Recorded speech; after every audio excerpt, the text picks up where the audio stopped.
Okay, before we even say hello to anyone, a question. Tell me about a mistake that taught you something. Not a typo, not a wrong turn, a real mistake. One that actually changed the way you live your life.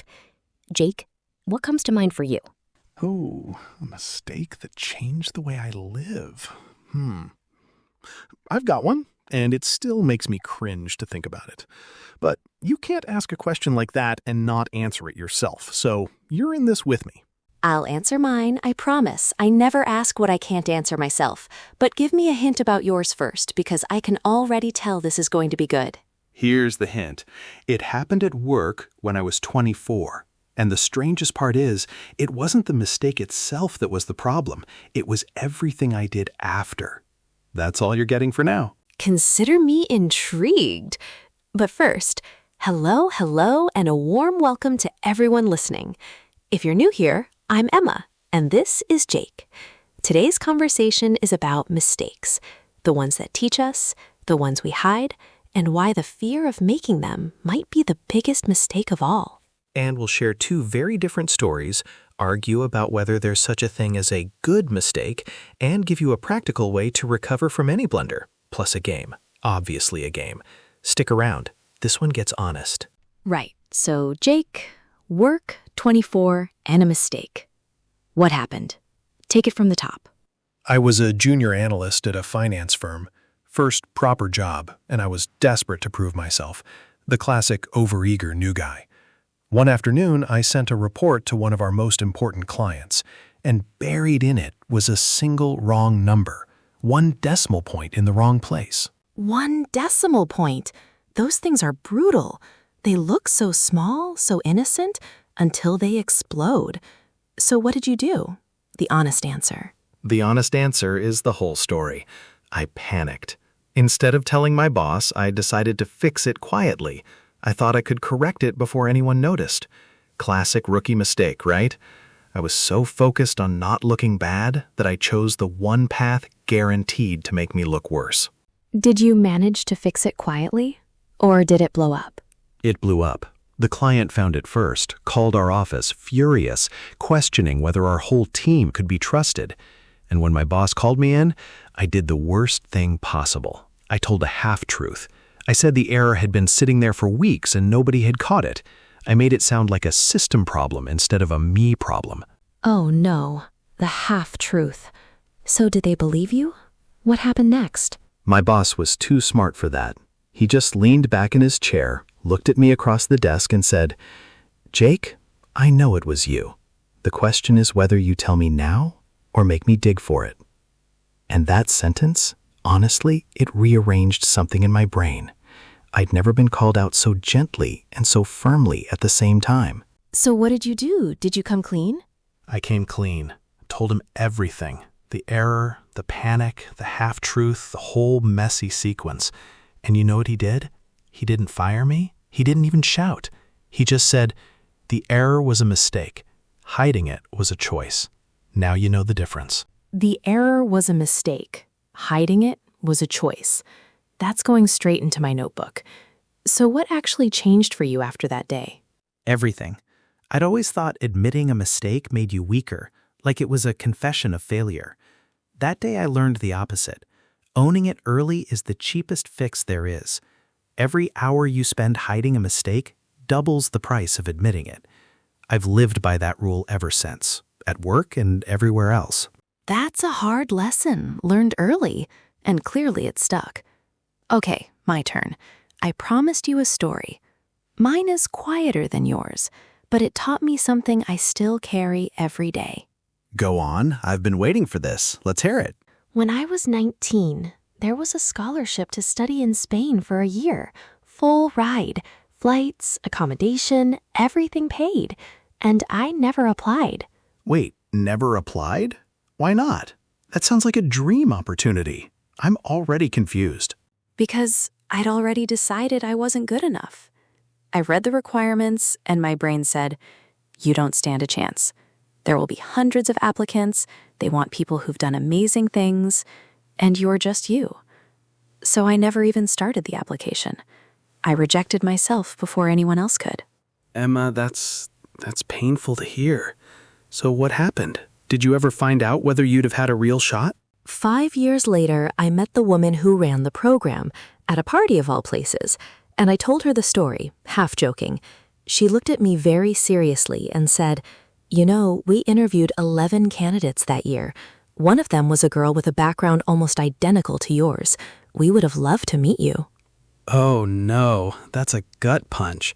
How did you feel when she said that? Like I'd been punched in the stomach, but also, strangely, relieved, because I finally understood something. Nobody rejected me. I rejected me. And that was the real mistake. Not missing the scholarship, but the habit of rejecting myself before anyone else got the chance. Rejecting yourself before anyone else gets the chance. That's the whole lesson in one sentence. So did it change your behavior? Did you start putting yourself forward? I made a rule for myself. When an opportunity scares me, I apply first and feel afraid second. Since then, I've been rejected plenty of times, genuinely plenty, but I have never again rejected myself on someone else's behalf. Apply first, feel afraid second. I love that rule. And you know what? Both our stories have something in common. Mine was about hiding a mistake. Yours was about avoiding the chance to make one. And both of us were scared. The hiding and the avoiding were the same fear wearing different clothes. Same fear, different clothes. That's good. And I think that fear is the real topic today. Why we're so terrified of mistakes in the first place. Where do you think it comes from, Jake? We're not born afraid of being wrong. Babies fall over 100 times and never once think about giving up. I think we learn it young. At school, mistakes get punished. Red pen, low marks, be careful. We learn that wrong answers are shameful. So we grow up treating mistakes like fires instead of information. And by the time we're adults, the reflex is automatic. Hide it. Fix it silently. Never let anyone see. Fires instead of information. I love that image. And society doesn't help. We worship people who appear flawless, perfect careers, perfect lives on social media. Nobody posts their failures, right? So we compare our behind the scenes with everyone else's highlight reel. Highlight reel, exactly. And that's why the language of mistakes is so interesting. English has a whole range of words for them, from tiny to catastrophic. And the word you choose says a lot about how you see the situation. Want a quick tour? Always. Give me the range, I'll guess the size as you go. Deal. Small ones. A slip-up. A minor error. Usually harmless. A blunder. Bigger and a bit clumsy. Often embarrassing. A faux pas. That's a social mistake. From French, meaning a false step. Like saying the wrong thing at a wedding. Bigger still. A fiasco. A total public failure. And my favorite pair. To mess up. Casual. And to screw up. Stronger, but still everyday. Nice. And what about the verbs for admitting them? Because we have great ones for that too. To own up to something. To admit it, take responsibility. To come clean. To confess fully, often after hiding it for a while. And to fess up. Very informal, like a kid confessing to stealing cookies. And the noun for hiding it, a cover-up. Plus the classic proverb, to err is human, to forgive divine. To err, to make a mistake. It means mistakes are part of being human. To err is human. And I'd add a modern classic, fail forward. It's a phrase from the startup world. It means every failure moves you forward if you learn from it. Some people say it's just a slogan, but I think there's real truth in it. Okay, I'm going to push back there. Fail forward sounds great on a poster, but some mistakes are just dumb. You burn the dinner, you lose your keys, you miss the train. There's no deep lesson. Sometimes a mistake is just a mistake, Emma. Fair. Some mistakes are too small to deserve a life lesson. But here's my question. Can you still learn something from a small one? Burning dinner taught me to set a timer. Losing my keys taught me to keep them in one place. Small lessons are still lessons. They just have smaller tuition fees. Okay. You can learn logistics from small mistakes, but not life lessons. Nobody lies in bed at night thinking about the toast they burned in 2019. But the big ones, the ones that cost us something, I'll give you those. The big ones. Yes, that's where I want to land. because I still believe there's usually a lesson hiding inside, even the painful mistakes, if we're brave enough to go looking for it. The mistake isn't the teacher, reflection is. The mistake isn't the teacher, reflection is. That's the best sentence you've said today, and I've been counting. So let's get practical. What does good reflection actually look like? How do you mind a mistake for its lesson without digging yourself into a hole of guilt? I have a 3-question routine. First, what happened? Just the facts, no drama, no self-blame. Second, why did it happen? What was I thinking or not thinking? And third, what will I do differently next time? What, why, and what next? That's clean. And I'd add a fourth. What can I let go of? Because there's a huge difference between learning from a mistake and endlessly punishing yourself for it. And that difference has a name: rumination. Replaying the mistake over and over in your head at 3 a.m. Rumination feels like reflection, but it's actually just self-punishment wearing a thinking cap. Self-punishment wearing a thinking cap. I'm stealing that for my therapy bill. So how do you tell them apart? Reflection or rumination? They look similar from the inside. Easy test. Reflection moves forward. It ends with, and here's what I'll do next time. Rumination goes in circles. It ends with, and I'm so stupid. If your thoughts are a loop, it's rumination. Step out of the loop. Write it down, say it out loud, or simply decide you're done thinking about it. Write it down. That's the fix. I do the same. I call it the post-mortem. After anything goes wrong, I write 3 lines. What happened, what I learned, what I'll do next. 15 minutes, then it's over. It's the difference between carrying a lesson and carrying a weight. Carrying a lesson versus carrying a weight, that's the whole distinction. Okay, here's a question I've been wanting to ask you. What's the worst mistake you've ever seen someone else make? And what did you learn from watching it? Oh, I've got a great one. A colleague of mine once sent an email complaining about a client to the client. She meant to send it to her friend, hit the wrong name in her address book, and boom, career-defining cringe. Oh no, the wrong recipient email. That's a classic. What happened after? Did she survive it? She apologized immediately, and the client actually forgave her, laughed it off even. But here's the strange part. She never recovered in her own head. She started double-checking every email 10 times, avoiding the client, second-guessing everything she wrote. The client moved on within a week. She didn't move on for years. I learned that the cruelest judge of your mistakes is usually you. The cruelest judge is usually you. That's such a sharp observation. The client forgave. She punished herself. So how do we forgive ourselves? Because that's the hardest part of any mistake. Not the fixing, the forgiving. For me, it helps to separate the mistake from the person. You made a bad call. That doesn't make you a bad person. The act isn't the identity. And I try to ask myself, what would I say to a friend who did this? Then I say exactly that to myself. It's simple, but it works. Treat yourself like a friend. We keep coming back to that, don't we? And you know, I think that's also the deepest lesson from my scholarship story. I forgave my 19-year-old self eventually. She was scared, not stupid. And once I forgave her, I could finally use the lesson instead of just carrying the shame. And that's the shift, right? Shame says, I am a mistake. Learning says, I made a mistake, and now I know better. Same event, completely different futures, and you get to choose which one you live in. Shame says, I am a mistake. Learning says, I made one. That's a sentence I want on a wall. Okay, let's lighten up a little and play a game. I'll describe a mistake, and you tell me the lesson hiding inside it. Deal? Deal. But the mistakes get harder as we go. Round 1.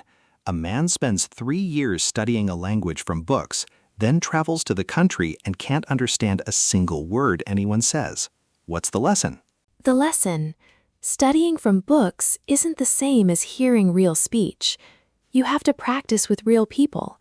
Listen to podcasts, watch films, make mistakes out loud. The classroom is a greenhouse. The street is the real garden. A greenhouse and a garden. I love that. Round Q. A woman says yes to every request at work for 2 years, terrified of disappointing anyone. And then one day, she simply can't do it anymore. What's the lesson? The lesson? Every yes is a no to something else, usually to yourself. Boundaries aren't selfish. They're a budget. And your energy is a currency, just like money. Energy as currency. That's a good one. Final round, and it's the hardest. A man spends his whole life playing it safe. No risks, no failures, no embarrassment, no stories. What's the lesson? Oh, that one's cruel. The lesson? The biggest mistake is the one you never make. A life with no failures is a life with no attempts, and no attempts means no story. The man who played it safe didn't avoid mistakes. He avoided life. Oof. The biggest mistake is the one you never make. That might be the whole episode in one line. And it connects to what we said about language learning earlier. Because honestly, for our listeners, this topic isn't just psychology. It's the entire job. Yes, I was waiting for this. English learners live at the sharp end of this topic. Every conversation is a chance to make a mistake in front of someone. And the fear of that, the fear of sounding silly, is the single biggest thing holding learners back. Not grammar, not vocabulary, not memory. Fear. It's the biggest barrier, hands down. I've met learners who know 1,000 words but won't speak 10 because they're terrified of getting them wrong. And I always tell them, your accent isn't a mistake. Your grammar slip isn't a failure. It's a data point, information about what to practice next. A data point, I like that. And here's another way to think of it. Every mistake you make in English is a step on the path. You can't skip the wrong turns. The learners who improve fastest aren't the most talented. They're the ones willing to look foolish in public. Willing to look foolish. That's the secret. I remember my first attempt at ordering food in a foreign country. I asked for a glass of sheep instead of a glass of wine. The waiter was confused, my friends were crying with laughter, and I got my wine eventually. Best vocabulary lesson of my life. A glass of sheep. That's the most beautiful mistake I've ever heard. And here's the thing.